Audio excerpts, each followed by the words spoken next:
Hello there everyone, welcome back to a brand new video. Today I'm going to talk about TRON from obviously 2025, aka TRON Ares, or Ares I guess, is the third installment in the TRON franchise, directed by Joachim Roning, who also directed Salazar's Revenge, or I guess Pirates of the Caribbean, Dead Man Tell No Tales, and starring Jared Leto as a powerful digital entity who enters the real world. The film has a budget of approximately 150 million and grossed around 60 million globally in its opening weekend, which was kind of like a flop, I guess, suppose so. But let's talk about the cast and crew. Let's go. So right, we have director Joachim Roning, writers are Jesse Wickadow and David Diglio, producers are Jared Leto, Emily Ludberg, Jeffrey Silver, Justin Springer, Steven Lisberger, Sean Bailey, music from the Nine Inch Nails, cinematographer is Jeff Cronenweth, or Waff, I think. Editing is Tyler Nelson, production companies are Walt Disney Pictures, Sean Bailey Productions, distributor is Walt Disney Studios Motion Pictures. Obviously we have the main cast. Obviously we have Jared Leto as Ares, a sentient program, Greta Lee, Evan Peters, Jodie Turner-Smith, Hassan Minhaj, I think, Arturo Castro, Gillian Anderson, and Jeff Bridges reprising his role as Kevin Flynn. So there we go. Alright, let's talk about the premise up next. Set after the events of TRON Legacy, TRON Ares explores the consequences of digital programs entering the real world. Ares, a highly advanced and self-aware program, is sent from the grid into reality on a dangerous mission. His arrival sparks chaos and philosophical questions about artificial intelligence, identity, and the boundaries between digital and human existence. Themes are the collision of digital and physical worlds, ethical dilemmas surrounding AI, legacy and evolution of technology, humanity's relationship with its creations, overarching narrative. Ares' journey is both external and internal. He must navigate a world he was never meant to inhabit while confronting the intentions of those who created him. The film builds on the TRON legacy by expanding the mythology and introducing new conflicts between humans and sentient programs. So obviously we have the budget and the box office. Estimated budget is 150 million. Opening weekend domestically is 33 million. And opening weekend globally is obviously 60 million, including 27 million international. Box office performance considered underwhelming compared to projections of 45 or 50 million domestic. The film faced stiff competition and mixed reviews, with the Rotten Tomatoes score around 57%. Obviously, I think I've seen the film now, and I have to say that I kind of liked TRON Ares. I'm not quite sure. It's a interesting, I guess, visual, pleasant surprise, right? And the music by Nine Inch Nails was absolutely stunning.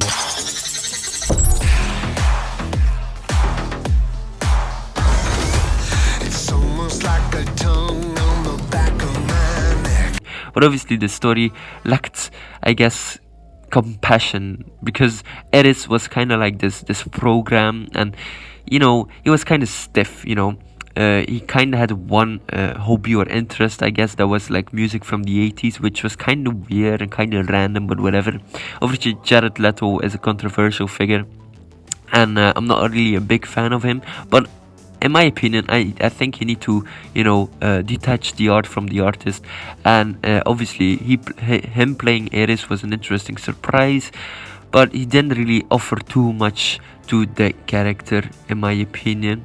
Obviously, I've also rewatched the original TRON film and obviously TRON Legacy, which, in my opinion, are interesting. I really liked the first film. I was pleasantly surprised, or I guess I rewatched it and I was pleasantly surprised by it. So there we go. Obviously the visuals on that film aren't really the greatest, but in my opinion I think it's a really interesting film, and I think it's a groundbreaker on like computer VFX works and stuff like that. So there we go.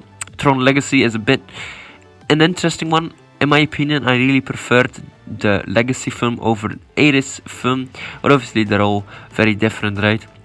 So TRON Legacy follows obviously Sam Flynn, the son of Kevin Flynn, which obviously goes into the grid and needs to find his father, right? In my opinion, that was an interesting storyline. It's such a shame that they didn't really expand the lore with obviously Sam Flynn in this brand new sequel. I hope they're going to return one day with what's her name, Kira or whatever, that girl from the Legacy film. I hope they'll return one day, and I hope it will get a brand new sequel. Obviously, Tron is an interesting franchise. Obviously, the films haven't been the greatest, but obviously, in my opinion, they're, I would say, interesting to look at. Obviously, Legacy and Ares have visually, are visually very pleasant, and in my opinion, the first original Tron was also a very big surprise, and I just hope we'll get a sequel to Tron Ares. Obviously, Ares right now is looking for answers in his life, which is interesting, and he might stumble upon Sam Flynn there too, so we just need to wait and see for that too. Alright. So obviously here are major sequel plot threads introduced or hinted at in Tron Ares that could shape future installments in the Tron universe. So obviously sequel plot threads from Ares. So Ares' impact on the real world. Ares, a sentient program, successfully enters the human world, raising questions about digital consequences and rights. Future stories could explore how society reacts to programs living among humans, legally, ethically, and socially.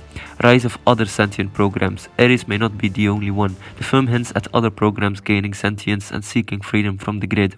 This sets up potential conflicts between humans and the growing population of digital beings. So obviously we have Kevin Flynn's legacy. Jeff Bridges returns as Kevin Flynn, whose past actions continue to influence the digital realm. His knowledge and connection to the grid could be central to resolving the future crises or bridging two worlds. Greta Lee plays a key figure in a resistance movement that supports digital rights. Her group could become a central force in future films, advocating for coexistence or fighting against corporate control. The real-world corporation that enabled Ares transforms has its own agenda. Future plots may delve into corporate attempts to weaponize and monetize digital entities. The grid itself is changing, becoming more unstable or self-aware. A sequel could explore a rebellion within the grid or a digital civil war. Ares' existence opens the door to hybrid beings, part human, part program. This could lead to philosophical and biological dilemmas in future narratives.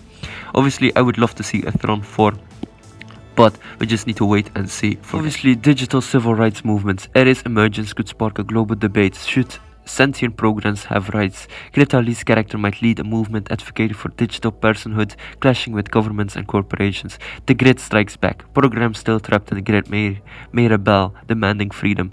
Ares could return to the grid to liberate others or face backlash for abandoning them. Hybrid beings or identity crisis. Scientists may attempt to merge human and program DNA, creating hybrids. That could be very interesting. These beings could struggle with identity, loyalty, and existential question. Kevin Flynn's and Sam Flynn's redemption arc. Kevin Flynn might reveal hidden knowledge or unfinished code that could stabilize or destroy the grid. His legacy could be challenged by new digital leaders.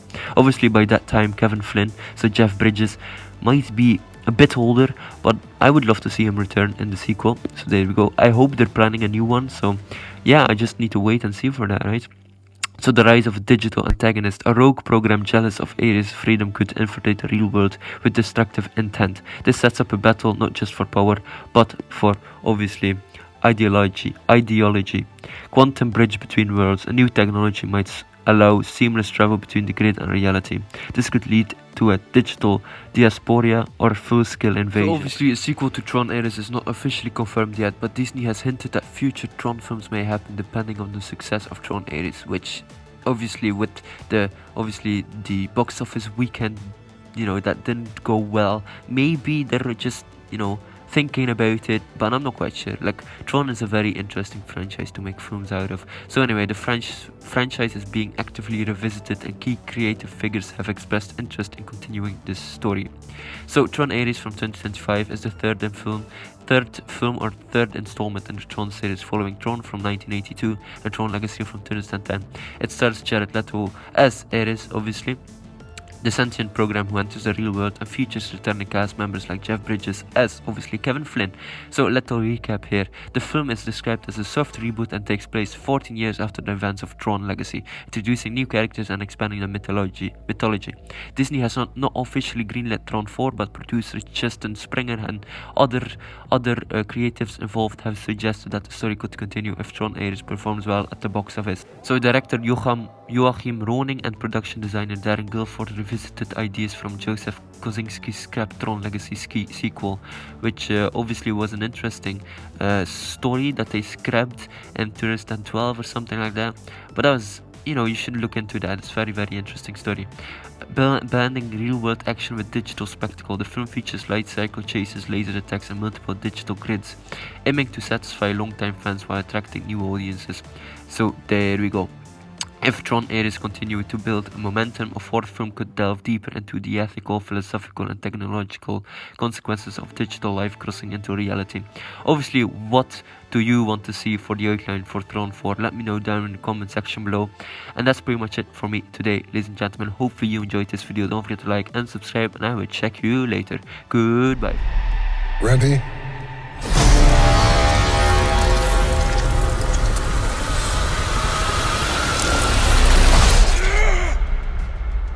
Because there's no going back.